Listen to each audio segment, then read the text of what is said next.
find a place you come to do a whitetail hunt, does it? Newark, New Jersey. But they've got the whitetails. That's why I'm here. So we're gonna go have some fun, but it's not your stereotypical destination. Well, Will met me at the airport, and right away, when you land in New Jersey, especially Newark, New Jersey, there are people absolutely everywhere.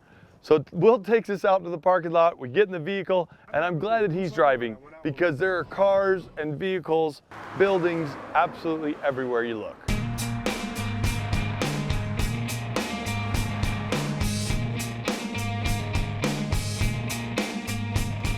As we're driving, Will takes us into these neighborhoods and we're seeing deer everywhere. They're on people's lawns. They're eating people's rose bushes. There's trees in people's yards that are torn up that you can see that have been rubbed by bucks that are getting close to the rut. It was unbelievable how many deer we saw. Will looked at me and said with a straight face, "Fred, that's the reason you're here. We need to take some deer out of this area." Well, and these are fancy houses. I mean, we're looking at a couple $1 million homes. I mean, aren't these literally, isn't that pretty costly when these deer are tearing up trees like that for landscaping? Yeah, and you know, again, New Jersey just has a lot of beautiful areas and a lot of people spend a lot of money on their landscaping. And listen, we've chosen to live where the deer live. I mean, we're still here in a lot heavily wooded area, and you just got to do what you have to do to protect your investment, but at the same time, you know, keep the deer around. They're just great to look at. Well, there's a ton of deer, so it's not like we're trying to shoot all the deer. We're just trying to manage the deer a little better and keep them off people's front lawns. And that, you know what? The people here really appreciate it. And what I tell people, unless you live here, you just don't understand. They love the deer, but they need to be controlled. And areas like this that are residential, that have woodlots, they want someone they can trust. They want someone that can be effective. And that's where we as bow hunters come in. That's cool. Will's got a pretty interesting story. Besides being an avid hunter and just a great guy with an amazing family, Will was actually one of the last couple people pulled out of 9/11. When the buildings got attacked, Will was actually buried down in the rubble. Pretty amazing story, and Will's a really interesting guy. But you've got a story that I think some of our viewers might be really interested in. It's a crazy story. and what was interesting is I asked you about it. You never volunteered it. When I met you, it wasn't something, you know, it doesn't define you, but it's definitely something that's affected your life. And the movie that Oliver Stone did, the World Trade Center, you know, was really, you know, about what happened. But talk a little bit about your experience. I think it's pretty crazy. On 9/11, I was a rookie cop. And responded with my fellow officers to help the Port Authority cops and New York City cops that were already rescuing people out of the Trade Center. And my sergeant, John McLaughlin, someone I highly respected, asked for volunteers. A team of us went in, my friend Dominic Pizzulo and Tony Rodriguez, and then we hooked up with another officer, Christopher Amoroso, who had already saved 4 people, and then still, even being injured, hooked up with us. And our main goal was to try to get people home. Unfortunately, that didn't happen that day. The towers came down. Long story short, my sergeant and I were the only 2 survivors from underneath the rubble. There was about 16 people overall after both towers fell down. I was buried for 13 hours, my sergeant almost 24 hours. He was the last man pulled out, I was second to last. And one of the things for me that I'm fortunate is that I have a strong family background. Allison, God bless her, my wife, she's my backbone. And everybody together helped me through this ordeal. I share this story with everyone because it's not just my story, it's the American story. It's about the human spirit and us as Americans, how we did not bow down to the terrorists. And that's something I'm proud of as an American, as a bow hunter, as a hunter in general. And I share that. And the hunting community has really embraced me. And I share that message with everyone. But when I get to hunt, and I always laugh because I'm the weird Spanish guy, you know. I hunt, I drive a pickup, I love country music, I love everything American. And the movie World Trade Center, which I love Oliver Stone for because he promised me, I'm just going to tell the story. I'm going to tell the story because people need to remember what happened that day, because we need to remember how important our freedoms are, and that's what they were attacking that day. The terrorists, the cowards, weren't attacking, you know, a building. They were attacking who we are. I don't think I'm ready for this cold weather here in Jersey, buddy. Yeah, I think so, man. We're ready to go. We got the truck loaded up. It's cold, but we're running, so let's get out there, Q. I'm ready.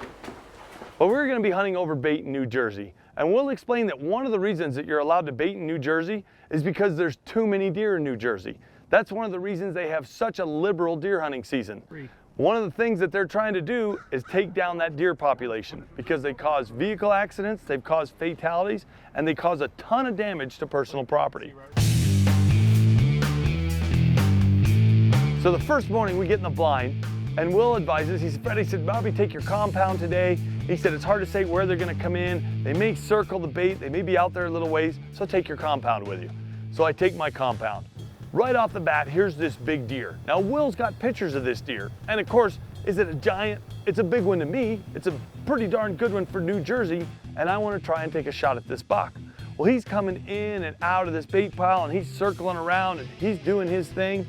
Finally, he comes in close, and I'm gonna try and get a shot. Now, just because there's tons of deer in New Jersey, and just because they're walking between the houses, does not mean that these deer are stupid. As soon as I started to draw my bow, back of my elbow just barely grazed against the blind. I mean, it was quiet. There's cars starting, people honking, I can hear people talking, there's all kinds of stuff going on around me. But when my elbow makes a tiny little brush against that blind, poof, all the deer took off. So I learned my lesson that morning.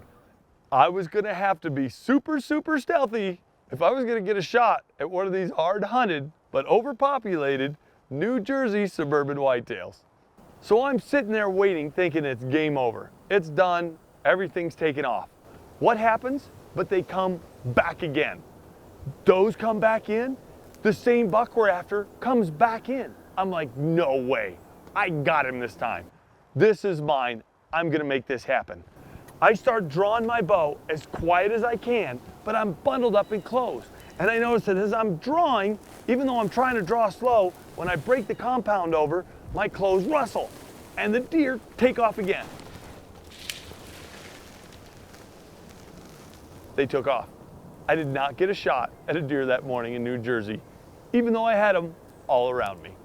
I decided that I'm gonna switch it up. I'm gonna go to my recurve because I can draw it a little slower, a little quieter. This Operation Shoot a Deer, what do you think, buddy? It's Operation Shoot a Deer, way overdue.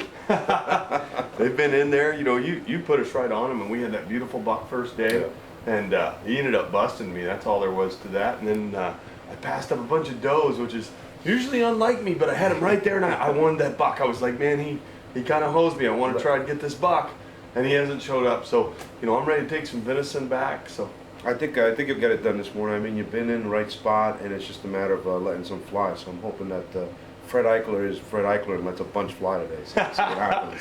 Well, we've been seeing a bunch of deer. Last night was really cool. We had 4 different bucks and 2 spikes, 2 2x2s. I mean, it's pretty awesome just watching them. It's beautiful. So Yeah. we're having a blast. Hopefully we'll get some deer tonight. Yeah, I hope so. Let's see what happens.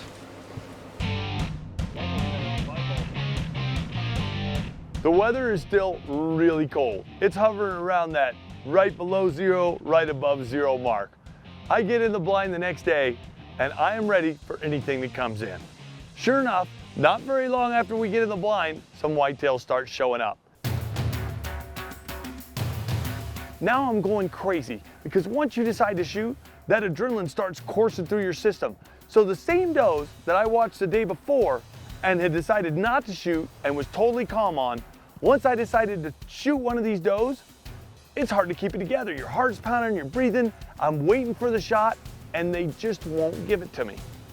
Finally, a big doe turns and gives me a good shot. I draw my recurve back slowly, pick a spot, and smoke this big whitetail doe. Soon as I shoot, I know the arrow's good. We watch this deer break off through the snow, take off on the hill, and drop. That's deer 1 down.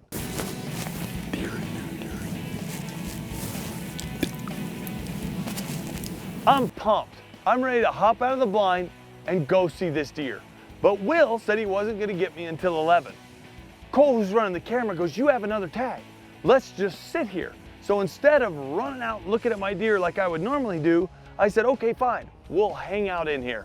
I've got 3 more arrows. Let's see if another deer comes in. Sure enough, we're not there long, and a couple deer come back in. I pick a spot on this next doe, I drop the string. Soon as the arrow hits, I know it's a great shot. We watch the deer plunging through the snow, it goes through the trees, teeters, and down. That's 2 deer we have down now.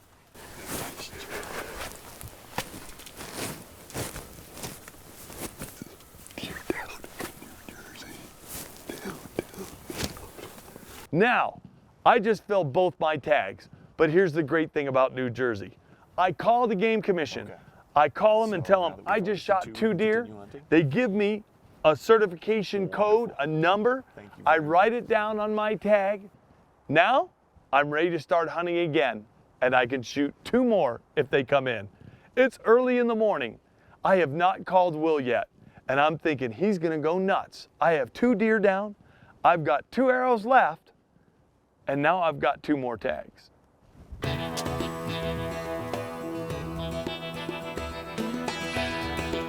We haven't been sitting in the blind long, and more deer start filing in. I'm excited. I'm like, holy smokes. I've never shot 3 deer in a morning. If I make another shot, not only do I have 3 deer, but I've kind of broken a personal record. I'm like, this is awesome. So now I'm excited. I'm pumped up. I'm waiting for this deer to give me the shot. It's about 20 yards away. Finally it turns, gives me a broadside shot.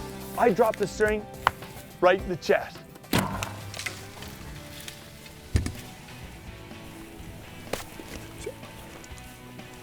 I've just set a personal record.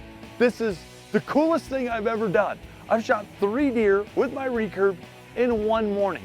Now I'm still pumped. I'm talking with my cameraman Cole. We're high-fiving it in the blind. I mean, we're excited. All of a sudden we hear crunching snow. Look up, another deer's coming down the hill. I'm like, no way. I pull out my last arrow. I knock it, and now I'm shaking all over. I'm like, no way is this deer gonna come in range. This deer walks down, it gets close to the bait pile, and it starts kind of acting funny. It's like, I smell death. It's acting like it knows something's going on. It's a little over 20 yards, but I'm game face now. I'm like, this is a bucket list. This is like a personal best. I have got to try and take this deer. Now I'm not sure, and I've got to watch the video. You could be the judge. I could have shot a little high, or the deer could have partially ducked, but I hit this deer in the spine and dropped it instantly right in front of us. I just went 4 for 4 with my recurve on one morning with my recurve bow. Pretty cool? Yeah, I'm gonna say so. 4 deer. Oh, the buffalo recurve. You gotta love that action. That's unbelievable. We don't have any arrows left. I have 4 arrows, and they're gone. That's unbelievable. Will has no idea I have 4 deer down. I informed him he needs to come pick us up because I just got a deer in New Jersey, and then I'm pretty dang excited. I brought the drag because I figured you had to kill today, man. Congratulations, that's a nice doe. That is a nice Yeah, did you get a lot of action Man, today? oh, it was so awesome. Yeah? We had so much fun. Yeah, it's a lot of fun around here, I'm telling you. Holy gosh. What happened there? We've emptied them out. I'm out of arrows. Well, I hope there's a lot of brown down. Yeah, there's one right there. I know, but where's the rest? There might be 1 or 2 more. Oh my goodness, I guess we're going to be using this spot today. It was incredible. That's awesome. It was incredible. Get out of here, Dude, Manny. it was incredible. Dude, it was ridiculous. It was incredible. That is beautiful. Holy cow, that is beautiful, man. Dude, I'm a stone cold killer. I kill more stuff than Winter. Oh my. Well, man, let's go get them. All right, let's do it. Awesome. I am so. Look at that. Yep, that's what we have here. That is a big, beautiful doe. I didn't tell Will that I watched these deer go down because it was more fun to have him with me, following the blood trails and helping me drag these deer out. They are so beautiful. Look at that. We still have more to. Holy cow. All right, let's go get another deer. That's a big, beautiful, mature New Jersey doe. Look at that, right at the crease of the shoulder, too. Dude, 4 arrows, 4 deer. I've had people sit and kill back to back, but not 4. Never? Never. First time? First time ever. I mean, I'm not kidding you, man. I told you there's a lot of deer here. I wasn't kidding. 4 deer, 1 morning, 1 recurve. Well, thank you, buddy. You're welcome. Thank you. Thank you for helping us out. You just took out a small herd. I did. That's the most unbelievable deer action. It was unbelievable, man. It's fun, isn't it? Oh, it's so much fun. And we got, look at the back straps, tenderloins. Big, they're all big. I mean, they're all nice deer. Yeah. Every one of them. You did a great job. I mean, we have such a high density of deer, and the problem here is that we don't take enough does. So you really put a hurting on an extremely large herd here, but this is a great start, and you know, just a great time with you, man. I just really appreciate you coming out, spending time with me and my family, and hunting my spots, and helping me out, really. Man, I appreciate it, buddy. It's been unbelievable. We're having an absolute blast. It was the most incredible morning I've ever had. I think I'm most proud of the 4 for 4. You know what I mean? You know, I was choosing my shots. With a stick bow. Thanks, man. And that's huge. Huge. Pretty excited. Congratulations. Thank you, buddy. Right. Unbelievable. Well, it's my best morning. I mean, to shoot 4 deer in a year, you're doing something. Yeah. But to shoot 4 in the morning, it's unbelievable. Yeah. Hey, I'm Fred Eichler. I'm here with my buddy Will Jimeno, and this was my morning. Unbelievable.